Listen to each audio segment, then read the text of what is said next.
merci beaucoup. Vous êtes arrivé hier soir. Hein. Je suis arrivée hier soir. C'était plus facile. J'ai besoin de me mettre debout pour me dynamiser. J'espère que ça ne vous embête pas. Voilà, d'abord, je vous remercie donc de m'avoir conviée à cette réunion.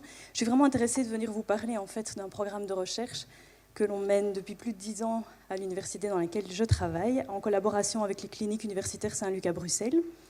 Et ce programme, en fait, porte sur les jeunes enfants difficiles, sur la question de l'évaluation de ces comportements difficiles, de leur développement et de leur intervention. Alors, quand je dis jeunes enfants difficiles, ce sont des enfants à partir de l'âge de 3 ans qu'on a suivis jusqu'à à peu près l'âge de 8 ans. Et pourquoi on les a suivis à partir de l'âge de 3 ans? Parce qu'en fait, c'est l'âge, en tout cas chez nous, dans les services de pédiatrie, auquel on les voit arriver et où les parents viennent avec comme plainte principale cette question de difficultés de comportement sur lesquelles je vais revenir. Alors cette recherche, elle s'appelle, c'est le programme de recherche H2M, en fait c'est l'abréviation de Hard to Manage, d'accord, qui veut signifier simplement les comportements difficiles. C'est un programme de recherche qui a démarré en 2004, avec 2 grandes étapes. D'abord un suivi longitudinal d'enfants entre l'âge de 3 ans et de 5 ans au début de la prise en charge, ça veut dire que ceux de 5 ans étaient suivis jusqu'à l'âge de 8 ans, ce qui va nous permettre de voir leur trajectoire de développement entre 3 ans et 8 ans. Et il s'agit en fait de 121 enfants qui ont constitué le groupe clinique. Donc, ce sont des enfants qui ont été référés, qui sont venus consulter pour des difficultés de comportement. Alors, j'insiste sur le critère d'inclusion, sur des enfants où la plainte principale des parents, c'était bien ces difficultés de comportement qui rendaient leur intégration en famille et à l'école compliquée, à l'exclusion de tout enfant qui présentait des troubles envahissants du développement, des retards mentaux, des grandes prématurités. D'accord ? Donc, le critère d'inclusion principal, c'est bien cette difficulté de comportement. Et on a travaillé avec 300 enfants chez qui il n'y avait pas de plainte pour le comportement, histoire d'avoir un groupe contrôle. Alors dans cet échantillon, il s'est fait qu'on a 70% de garçons et qu'on s'est retrouvé avec un échantillon d'un niveau socio-économique qui est plutôt moyen à élevé. Donc ça veut dire qu'on n'est pas sur des facteurs de risque psychosociaux avec des mères adolescentes ou des familles avec une grande précarité. Alors ces enfants ont eu des consultations annuelles ou bisannuelles, où vous verrez qu'on a suivi à la fois le comportement et puis toute une série de facteurs de risque associés sur lesquels je vais revenir. La seconde étape, qui est toujours en cours, c'est une étape sur laquelle on a travaillé sur des modalités d'intervention et qui s'est appuyée sur les résultats de recherche qu'on avait eus dans la première phase, où on a suivi à peu près 400 enfants avec des niveaux socio-économiques cette fois variables, avec des niveaux de troubles du comportement variables, allant de niveaux considérés comme normaux jusqu'à des niveaux de pathologie sévère, avec des interventions brèves et ciblées, soit auprès de l'enfant, soit auprès de sa famille, sur lesquelles je vais essayer de revenir tout à l'heure. Alors, je vais structurer ma présentation en 3 volets. La question de l'évaluation. La question de l'évaluation, c'est d'abord avec quelles plaintes sont venus les parents, quel type d'enfants on a suivi. La question du normal et du pathologique, à partir de quand est-ce qu'on considère que ces parents ont raison de se plaindre et qu'on est bien dans une catégorie pathologique.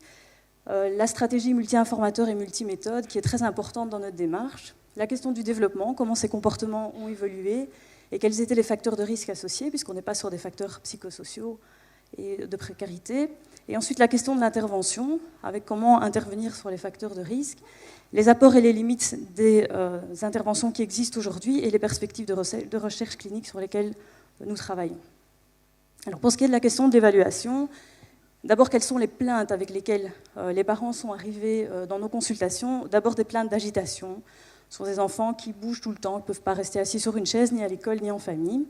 Des enfants agressifs, parfois agressivité réactive, parfois agressivité proactive. Vous voyez bien la différence entre les deux. Des enfants qui sont désobéissants, qui ont beaucoup de mal à suivre les consignes qu'on leur donne. Des enfants qui ont des comportements de provocation. Alors ça, c'est souvent des enfants qui sont terriblement intelligents parce qu'ils repèrent la faille, ce que vous détestez qu'ils fassent et le moment où vous détestez qu'ils le fassent, et qui sont tout à fait capables d'agir justement à ce moment-là. Des comportements d'opposition, des comportements d'impulsivité, des enfants qui à la fois sont présentés comme étant maladroits, qui font beaucoup de catastrophes à la maison, mais des enfants aussi qui se mettent en danger, qui par exemple voient le grand-père dans le jardin et ouvrent la fenêtre, se postent sur l'appui de fenêtre, se mettent en danger parce qu'ils veulent faire absolument coucou, et donc ont des comportements de mise en danger qui font très peur aux parents, et puis des comportements d'instabilité émotionnelle qui se marquent à la fois, disent les parents, par des problèmes d'intensité émotionnelle. Donc quand ces enfants présentent de la colère ou une intolérance à la frustration, c'est très fort, et une fois que c'est parti, comme disent les parents, on a beaucoup de mal à les ramener dans un niveau qui est acceptable. Alors on a rassemblé tous ces comportements-là sous l'appellation des troubles externalisés, parce que comme on travaille chez des tout jeunes enfants à partir de l'âge de 3 ans, eh bien ces enfants ne sont pas diagnostiqués.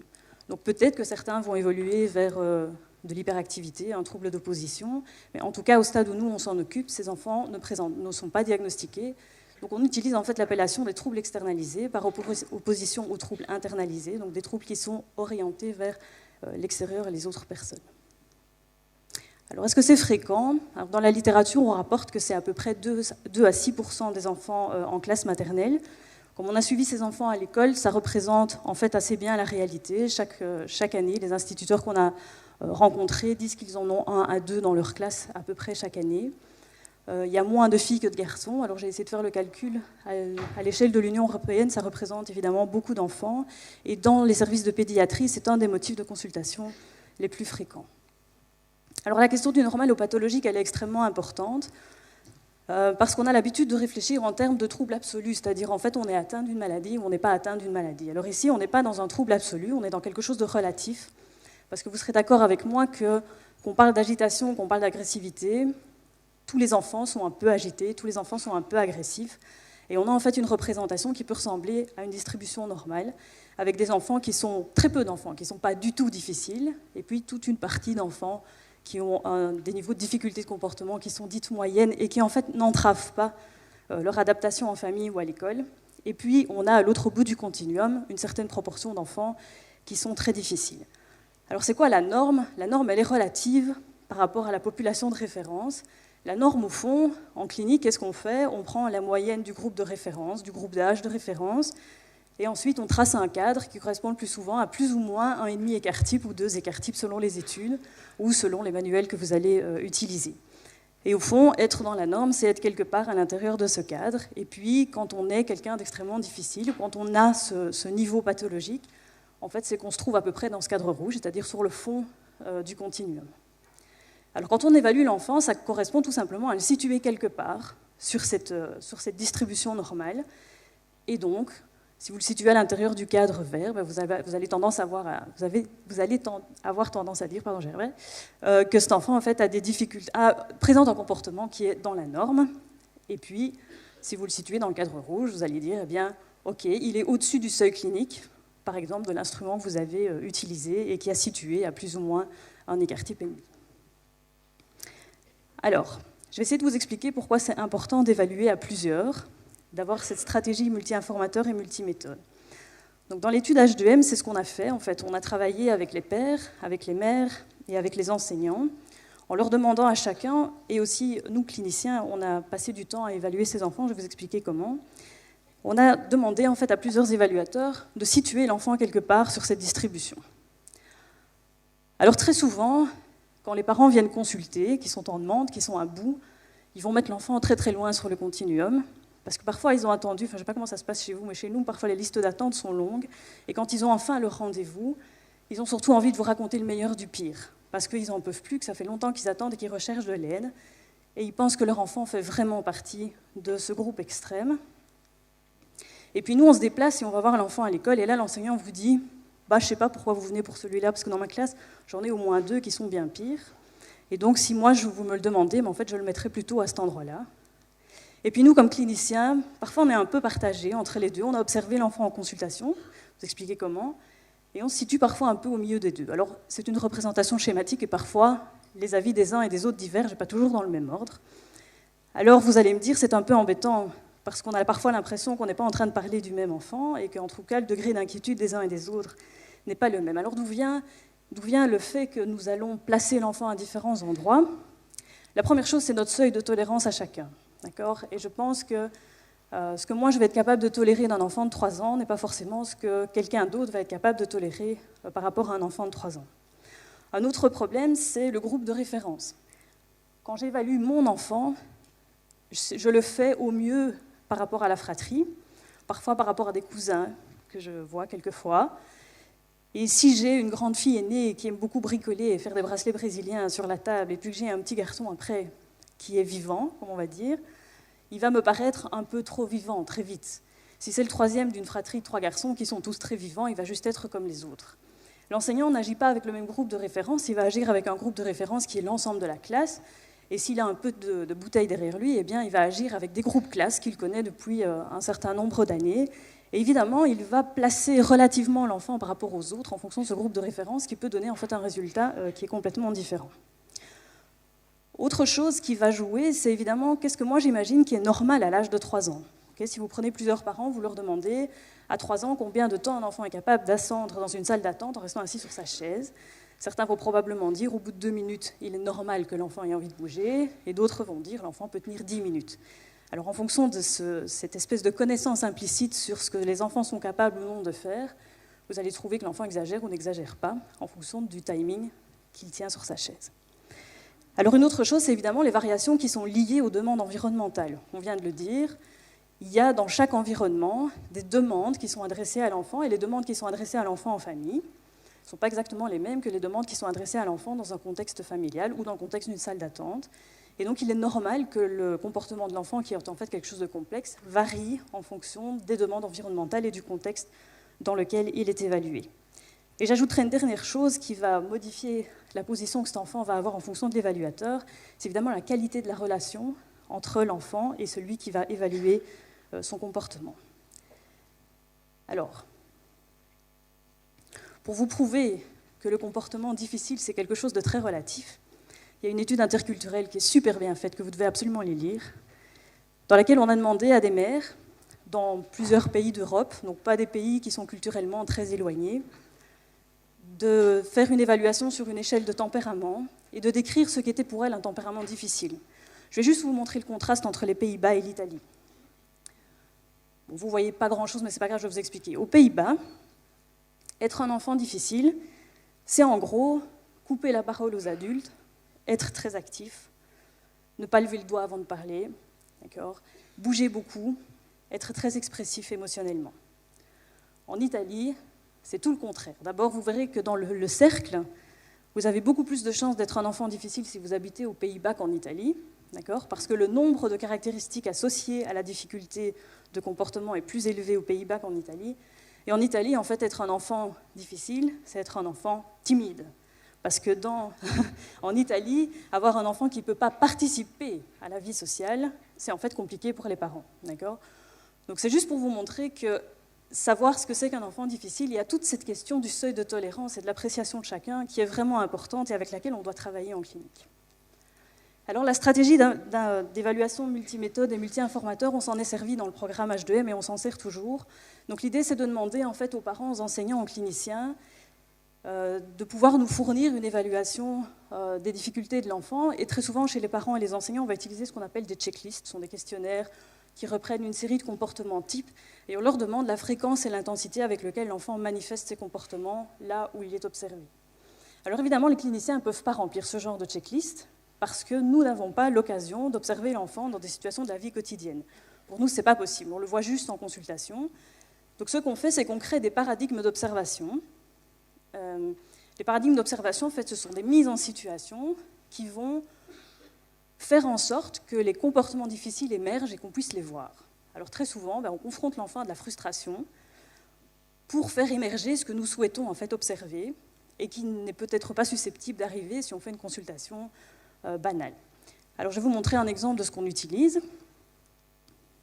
On place, alors là c'est quelque chose qu'on avait fait quand on est allé voir les enfants à l'école. On place les enfants devant un jeu compétitif, on leur demande de choisir un enfant de leur classe avec lequel ils ont l'habitude de jouer. Ensuite, on les amène dans une pièce, le clinicien se place devant les 2 enfants et chaque enfant reçoit une petite grenouille et un parcours en nénuphar, le but du jeu étant d'arriver sur le nénuphar jaune en premier. D'accord ? Le clinicien va retourner devant les enfants des cartes. Quand on reçoit une carte avec 2 nénuphars de la même couleur, on gagne, on peut monter. Et quand on reçoit une carte avec des nénuphars de couleurs différentes, on reste là où on est. Ce jeu est truqué, d'accord, de façon à mettre tour à tour chaque enfant dans une situation d'impuissance apprise. Ça veut dire qu'on va retourner toujours des cartes où l'enfant perd pendant un grand nombre de tours. Et le clinicien qui est en face, il ne va pas blâmer l'enfant qui perd, mais il va dire à celui qui gagne que c'est un champion, qu'il est super. Okay ? Et évidemment, c'est pendant le moment de frustration qu'on va observer les réactions de l'enfant qui est en train de perdre. Après, le jeu s'inverse et puis les enfants gagnent tous les 2 ensemble. Éthiquement, on peut jouer de cette manière-là tant qu'il y a une réparation à la fin, et puis tant que ça ressemble en fait à quelque chose que l'enfant peut vivre dans sa vie quotidienne. Être confronté à perdre un jeu, c'est pas quelque chose qui sort complètement de l'ordinaire non plus. Ok, alors je vous ai préparé une petite vidéo, comme ça vous voyez un peu ce que ça donne. Ah. Si j'arrive.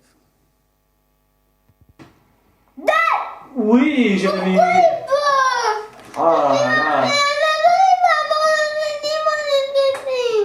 Allez, hein, c'est pas fini. Allez, on continue. 3, 2, 1. 2. Ah, mais voilà, Fabio. Bon, c'est pas encore fini. Oui. Prêt. 3, 2, 1. Oui, Jérémy, plus qu'un et c'est bon là. Oh, ok. Vous êtes prêts? On continue. Si on a dit, on crie très très fort, hein, d'accord? Ok, 3, 2, 1.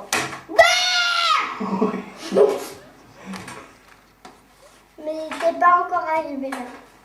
Voilà, il reste plus qu'une seule carte. Qui va gagner? Vous êtes prêts? J'ai gagné. Attends. Donc si on a un 2, on va crier très très très fort. Et si on n'a pas la même couleur? Ah ben là on perd. Oh. Ok, 3, 2, 1. Ok. Ok. Donc voilà un peu comment on a fonctionné. Ça permet d'avoir des évaluations standardisées. Et ce qu'on s'est rendu compte, en fait, c'est qu'on avait des corrélations proches de 0 entre ce que le père, la mère, l'enseignant et nous-mêmes avions observé. Okay. Alors ça peut paraître très embêtant, mais en fait ça va nous être très utile. Je vous demande de garder ça dans un coin de votre tête. En tout cas, ça démontre la complexité de l'évaluation des problèmes de comportement et la nécessité de ne pas se suffire à soi-même quand on a donné une checklist à la maman qui attend dans la salle d'attente pour savoir si l'enfant est au-dessus du seuil clinique. Alors, une des perspectives sur lesquelles on travaille encore pour l'instant, c'est, vu cette difficulté à évaluer, on essaye de développer des nouveaux outils qui nous permettent en fait de contourner un peu les biais d'évaluation qu'on trouve dans les différentes études, et notamment par rapport à ce jeu de cartes que je viens de vous montrer, là, le jeu avec la petite grenouille. Une des difficultés qu'on a eues, c'est qu'évidemment les réactions de l'enfant elles sont plus ou moins exacerbées en fonction de l'autre enfant qui joue. Donc si l'autre enfant qui joue est lui-même très externalisé, ça fait exploser les choses. Si on a quelqu'un d'un peu calme qui dit à l'autre « écoute, c'est pas grave, tu gagneras quand même », ça génère un peu de régulation émotionnelle. D'accord ? Donc on avait du mal en fait à gérer ce qui se passait chez l'autre enfant. Du coup, on a transformé ce paradigme en un jeu qui est maintenant informatisé. On a quelqu'un de virtuel en fait, qui joue avec l'enfant et dont on est sûr qu'il va toujours avoir la même réaction. Ça nous permet en fait d'évoluer un peu et d'avoir quelque chose de plus propre. Et puis autre chose sur laquelle on a travaillé, c'est le développement de petits boîtiers qu'on place sur le bras de l'enfant et qui permet d'enregistrer en fait l'activité motrice, son agitation, pour avoir une mesure physiologique et objective de l'activité motrice, ce qui peut se révéler en fait très utile. Alors, la question du développement, c'est toujours cette question de savoir est-ce que les troubles du comportement qui sont présents chez un enfant de 3 ans, est-ce que c'est quelque chose qui va perdurer dans le temps ou est-ce que justement, comme l'enfant est jeune, on peut se dire on va quand même lui laisser le temps un peu de grandir, parce que c'est quand même une période du développement où il se passe plein de choses, fonctions exécutives qui maturent, etc. Donc on peut quand même avoir l'espoir que les choses vont rentrer dans l'ordre et qu'il ne faut pas aller trop vite en besogne, donc pas être trop dans une perspective interventionniste. Alors le problème, c'est que la question que les parents ont, c'est toujours qu'est-ce qui va devenir? Parce qu'au fond, s'il est déjà comme ça à 3 ans, okay, qu'est-ce que ça va donner quand il va être adolescent? Et puis qu'est-ce que ça va donner quand il va être adulte? Et ça génère en fait beaucoup d'anxiété. On en a parlé à travers les 2 communications précédentes, donc je ne vais pas y revenir. Et c'est clair que ce qui renforce un peu cette idée, ce sont aussi la quantité d'études rétrospectives qui est dans la littérature, c'est-à-dire des études dans lesquelles on n'a pas suivi les enfants longitudinalement, mais on est allé les chercher quand ils avaient déjà fait de la prison, quand ils étaient déjà dans des centres de protection de l'enfance, on s'est demandé comment ils étaient quand ils étaient petits. Et vous vous rendez bien compte que si on va les chercher là, il y a 9 chances sur 10 qu'ils ont tous eu une enfance qui n'était pas glorieuse et où il y avait déjà des difficultés. Et donc ces études rétrospectives, elles laissent entendre, mais de manière exagérée, qu'en fait, un enfant qui est difficile quand il est petit va forcément évoluer vers une trajectoire qui n'est pas favorable. Donc dans les études longitudinales, c'est ça l'apport, c'est de se dire on n'est pas dans le cadre d'études rétrospectives, on va prendre toute une série d'enfants, y compris ceux pour lesquels on a des plaintes, et on va voir ce qui se passe. Alors, tout comportement externalisé confondu, d'accord, donc je ne suis pas sur l'agressivité ou l'agitation en particulier, mais tout comportement externalisé confondu, ceux que je vous ai présentés en commençant, si on regarde ce qui se passe entre l'âge de 3 ans et de 8 ans dans notre échantillon, Que ça soit dans le groupe clinique ou contrôle d'ailleurs, le comportement il est à peu près stable. Ça veut dire que sur cette position relative, sur ma courbe de Gauss, là, sur ma courbe normale, quand vous situez un enfant à un endroit, et bien quelques années plus tard, vous allez probablement toujours le situer au même endroit. Ça ne veut pas dire que le comportement n'a pas changé, parce que l'agitation motrice, par exemple, elle va changer de forme. Mais sa position relative par rapport aux autres enfants de son groupe d'âge, elle va rester à peu près toujours la même. Donc on a une certaine forme de stabilité du comportement quand il n'y a pas d'intervention, quand on ne fait rien avec ces enfants. Alors cette stabilité qui est une stabilité moyenne, il ne faut pas qu'elle occulte le fait qu'à l'entrée dans l'étude, les enfants n'avaient pas tous le même niveau. Et ça ne peut pas occulter non plus l'idée que si on regarde les trajectoires individuelles et pas la trajectoire moyenne, il y a bien sûr des enfants qui s'améliorent et des enfants qui se détériorent. Et notre travail, c'est évidemment d'essayer de comprendre qui sont ceux qui vont se détériorer, parce que c'est chez eux, évidemment, pour lesquels on doit mettre en place évidemment une aide précoce et un soutien à la famille. Alors, vous vous souvenez de ces enfants où il y avait des corrélations proches de zéro et où tout le monde situait l'enfant à des endroits différents. Une des choses que vous devez retenir, c'est que quand on regarde la trajectoire de ceux qui vont de moins en moins bien, d'accord, c'est ceux pour lesquels il y avait un diagnostic concordant. Qu'est-ce que ça signifie? Ça veut dire qu'en fait, quand on est tous d'accord que cet enfant fait partie du cadre rouge, eh bien en fait, on a repéré des enfants, ces enfants-là sont probablement des enfants qui, avec ce qu'ils sont aujourd'hui, avec leur capacité à faire face aux demandes de l'environnement, ça ne marche dans aucun contexte. Donc peu importe la qualité de la relation qu'ils ont avec l'individu, avec l'adulte avec lequel ils se trouvent, peu importe que ça soit dans un contexte scolaire qui est structurant, peu importe que ça soit dans la famille, peu importe que ça soit au stage, peu importe que ça soit avec nous cliniciens, à chaque fois, on se rend compte que l'enfant a du mal à s'adapter, à répondre aux demandes qui lui sont adressées de l'environnement. Eh bien, en fait, ces enfants-là, ce sont ceux qui sont le plus à risque. D'accord ? Donc je dirais que quand dans les consultations, on a cette stratégie multi-informateur, multi-méthode, et qu'on se rend compte qu'en fait, il y a 2 environnements sur 3 où ça se passe pas trop mal, c'est rassurant. Ça ne veut pas dire qu'on ne va pas aider le milieu familial à ce que ça se passe mieux, mais en tout cas, c'est rassurant sur le long terme, parce que les autres groupes d'enfants, ceux qui s'en sortent au moins dans un des environnements, ils ont plutôt tendance à évoluer de façon favorable. Par contre, ceux pour qui le diagnostic est concordant et pathologique, alors ces enfants-là sont véritablement un risque. Alors il y a d'autres conclusions, mais je n'ai pas vraiment le temps de m'étendre, mais en tout cas, ça c'est une conclusion forte de nos travaux. Alors quels sont les facteurs de risque associés sur lesquels on a travaillé ? Donc la question, c'est toujours de voir le comportement en fait comme un symptôme et puis de se dire qu'est-ce qui se passe au fond chez ces enfants, comment ça se fait que ces troubles du comportement se sont installés. Alors je vous propose de voir le comportement comme un révélateur, comme la croûte, comme la partie de l'iceberg qui sort de la mer, la partie qui est visible, et puis d'imaginer qu'en fait, là-dessous, il y a des facteurs de risque, des choses qui ont contribué à ce que le comportement déraille. Alors on s'entend bien, ce sont des facteurs de risque et pas des causes. Facteur de risque, c'est quelque chose qui augmente la probabilité que les troubles du comportement apparaissent. Et on s'est intéressé en fait à 4 familles de facteurs de risque, les facteurs de risque affectifs, cognitifs, éducatifs et langagiers. Pourquoi ? Parce que c'est ceux qui étaient, au moment où on a commencé nos travaux, les plus documentés en fait, dans la littérature. Alors, dans les facteurs langagiers, c'est l'idée de se dire, au fond, quand un enfant a du mal à exprimer ses besoins, a du mal à négocier avec l'adulte, ça augmente la probabilité en fait, que des troubles du comportement apparaissent parce que ça génère de la frustration. Et à l'inverse, un enfant en fait, qui ne parle pas bien, dans l'environnement, on va aussi le solliciter d'une manière qui est différente. Donc c'est un peu bidirectionnel, c'est pour ça que j'ai mis la flèche qui va dans les 2 sens.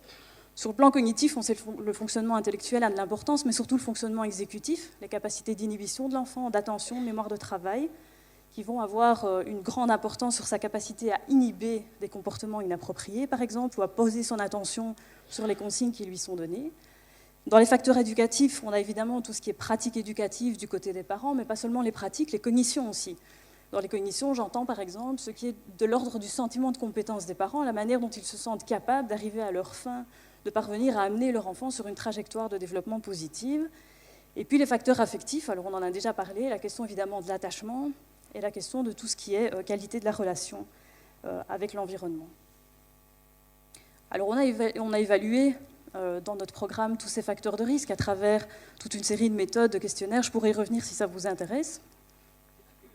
Avec la question de savoir, au fait, est-ce que chez les enfants qui faisaient partie de notre échantillon, est-ce qu'on a des associations privilégiées entre des facteurs de risque? Par exemple, on aurait pu imaginer que ceux qui présentaient des problèmes langagiers seraient plus à risque aussi d'avoir, par exemple, des problèmes sur le plan des fonctionnements exécutifs, parce que ça a une origine cognitive qui est, en tout cas, on peut imaginer avec des facteurs qui sont communs sur le plan cognitif.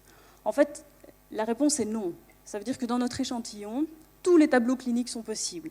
Les enfants se situent là à l'intersection de tous ces 4 grands domaines, avec des tableaux cliniques qui sont plus ou moins complexes, avec tous ces facteurs de risque qui interagissent entre eux. Et une donnée importante, c'est que chez 70% des enfants, le facteur éducatif constituait un des facteurs de risque à l'œuvre. D'accord ? Alors, qu'est-ce qu'on a fait avec ça? On s'est dit, si tous ces facteurs de risque sont présents, alors ça donne juste l'idée d'une complexité, mais qu'est-ce qu'on peut faire avec ça? En fait, ce qui est intéressant, c'est qu'on a dégagé ce qu'on appelle l'hypothèse cumulative, c'est-à-dire l'idée qu'en fait, ce n'est pas tellement la nature des facteurs de risque qui est à l'œuvre, c'est leur nombre. C'est-à-dire qu'à partir d'un certain moment, quand vous accumulez trop de difficultés, quelles qu'elles soient, ça dérape. Comme si l'enfant, nous aussi, on était capable d'endosser, de faire face à un certain nombre de difficultés, et puis quand il y en a trop, eh ben, ça dérape et ça se voit, parce que le comportement, c'est en fait un peu ce qu'on voit, c'est le symptôme, c'est ce qu'il y a en surface. Et dans notre échantillon, ce qui est très clair, c'est qu'en fait, ça se passe à partir de 3 facteurs de risque. D'accord ? Donc 0, 1, 2 facteurs de risque. Le niveau de trouble de comportement externalisé, il reste dans un niveau normal. Après 3 facteurs de risque, 4 facteurs de risque, on est dans un niveau plus pathologique. Et je peux représenter ça aussi en contrastant le groupe clinique et contrôle. Vous voyez ici le groupe clinique qui est en bleu et le groupe contrôle qui est en rose. Qu'est-ce qu'on voit? C'est qu'en fait, on a un rapport inverse dans le nombre de facteurs de risque qui sont présents dans le tableau de l'enfant. Ça veut dire quoi? Ça veut dire qu'en fait, dans le groupe contrôle, donc c'est des gens qui ne sont pas venus consulter, qui ne se plaignent pas du comportement de l'enfant, et bien en fait, il y a une série d'enfants qui ont un facteur de risque et même 2 facteurs de risque. Mais la probabilité d'être dans le groupe contrôle et d'avoir 3 facteurs de risque, elle est très faible. D'accord ? Et donc ce qui va précipiter le fait de venir consulter, le fait que ce comportement dérape, c'est l'accumulation de facteurs de risque, peu importe leur nature. Et donc peu importe que vous ayez problème de fonctionnement exécutif, plus langage, plus, je ne sais pas moi, un problème d'attachement, d'accord, ou que vous ayez problème de langage, problème du côté éducatif et puis problème exécutif, peu importe en fait le type de facteur de risque qui s'accumule, c'est juste le principe d'accumulation qui est à l'œuvre. Ça c'est intéressant aussi, parce que ça permet en tout cas de repérer aussi d'une certaine manière les enfants qui sont à risque.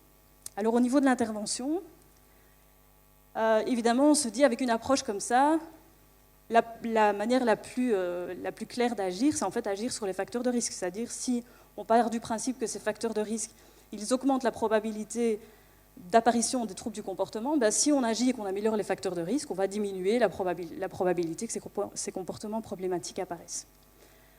Alors bien sûr, si on repère des problèmes de fonctionnement cognitif, on va pouvoir stimuler le fonctionnement exécutif, faire un entraînement systématique par exemple de l'inhibition. On va pouvoir stimuler la cognition sociale, on en a parlé dans l'exposé précédent, stimuler l'attribution d'hostilité, stimuler la résolution de problèmes sociaux, ce genre de choses.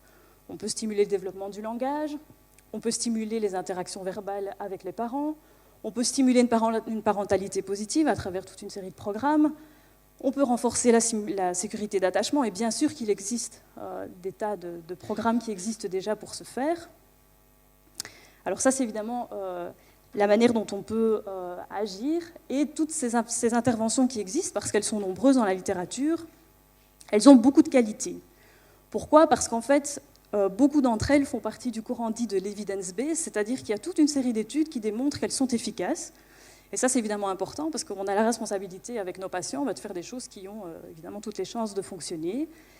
Et ça marche parce que ça réduit en fait, les troubles du comportement chez l'enfant. Ce qu'on trouve dans la littérature aussi, dans ces interventions, c'est que ce qui marche assez bien, et peut-être un peu mieux que le reste, c'est les interventions auprès des parents. Pourquoi? Pas parce que les parents sont responsables de l'émergence des troubles, mais parce que les parents vont être des coachs au quotidien et vont pouvoir mettre en place toute une série d'habitudes relationnelles, d'adapter les demandes à ce que l'enfant peut donner, de renforcer ce qui est bon, donc de réduire en fait, les facteurs de risque et d'aider l'enfant là où il a des difficultés. Et donc, l'efficacité des programmes parentaux est évidemment très documentée dans la littérature, très importante, surtout chez des jeunes enfants. Et tous ces programmes qui existent, ils ont l'avantage d'être scientifiques, riches, d'offrir une diversité incroyable, et donc on en trouve toute une série. Alors vous allez me dire, bon après ça, du coup, qu'est-ce qu'on peut encore faire, puisqu'en fait les solutions, elles existent, elles sont là. Alors moi j'ai envie de vous montrer, parce que dans une perspective de recherche, on ne se satisfait jamais de ce qu'on a, et on essaie toujours d'aller un cran plus loin. Je vais vous montrer aussi qu'il y a beaucoup de limites à ces interventions, et dans quelle mesure et comment est-ce qu'on essaye de les dépasser. Première limite, c'est que toutes ces interventions, elles sont multimodales.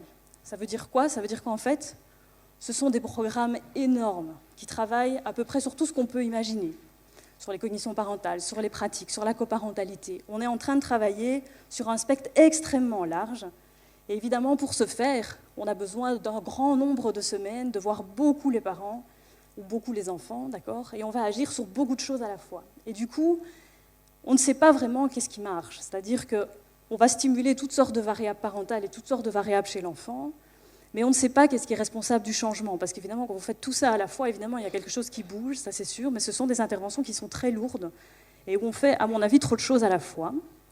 Deuxième problème de ces interventions, c'est qu'on ne sait pas trop sur quoi ça agit. Donc en général, on dit que ça réduit les troubles du comportement, mais on ne sait pas trop si ça agit mieux sur l'agitation, mieux sur l'agressivité, mieux sur l'opposition.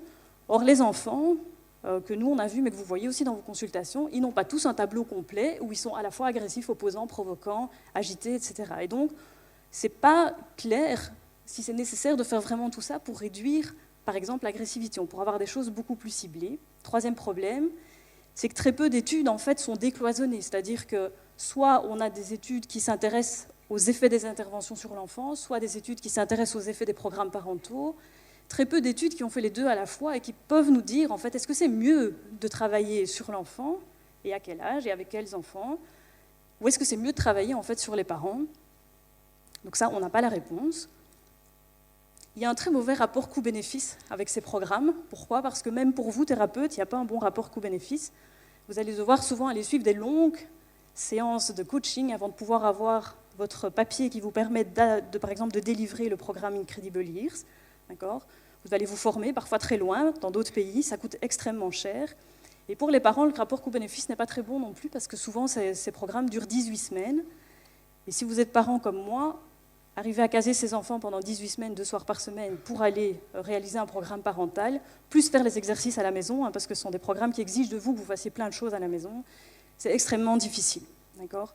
Et ce n'est pas sûr que c'est nécessaire de faire tout ça. Ça, c'est ma conviction. Ensuite, on n'est pas sûr qu'il n'y ait non plus un effet additif des prises en charge. Par exemple, dans le programme Incredible Years, ce sont des modules. C'est-à-dire que vous pouvez dire, eh bien, pour cette famille-là, on va faire le module parent, plus le module enfant, plus le module enseignant. Et vous mettez des boîtes, en fait, les unes à côté des autres, mais ce n'est pas tout à fait sûr que l'effet que vous obtenez en mettant ces boîtes les unes au-dessus des autres est 3 fois supérieur, si vous en avez fait 3, que si vous faites une intervention toute seule. Parce qu'on peut parfaitement imaginer qu'en activant une série de variables, vous mettez en place des cercles vertueux qui vont finir par porter les mêmes fruits que d'emboîter toute une série de boîtes. Dernière limite très importante, c'est qu'aucune étude ne calcule les effets délétères de ces interventions. Et je vais vous montrer qu'il est possible qu'il y en ait. Je vais revenir là-dessus tout de suite. Alors pour dépasser ces limites, qu'est-ce qu'on fait dans le programme H2M? On travaille avec ce qu'on appelle des micro-expériences, des micro-trials. Alors le but du jeu, c'est de travailler sur des interventions courtes et très ciblée, où on va en fait isoler une seule variable à la fois. Et on va se demander à chaque fois, est-ce que cette variable-là, elle conduit à la réduction des troubles du comportement? Si elle y conduit, avec quelle taille d'effet? Qu'est-ce qu'elle amène en fait comme amélioration par rapport à une autre variable? Donc par exemple, chez l'enfant, 2 choses sur lesquelles on a travaillé, c'est stimuler l'inhibition cognitive, avec un entraînement spécifique des capacités de l'enfant à inhiber des réponses automatiques.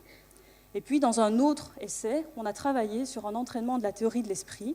C'est chaque fois une série de 8 séances. C'est très, très court. Entraînement de la théorie de l'esprit, c'est tout ce qui touche à la cognition sociale, réduction du biais d'attribution hostile, entraînement à la résolution de problèmes sociaux, théorie de l'esprit. Et chez le parent, on a travaillé sur une série de micro-expériences comme celle-là, une dans laquelle on a spécifiquement travaillé le renforcement du sentiment de compétence chez les parents, une autre sur laquelle on a travaillé les métacognitions, c'est-à-dire la capacité de l'enfant, du parent, à prendre du recul sur ce qui se fait et à se demander, tiens, dans cette situation-là, ça a foiré, mais pourquoi, au fait, j'ai réagi comme ça?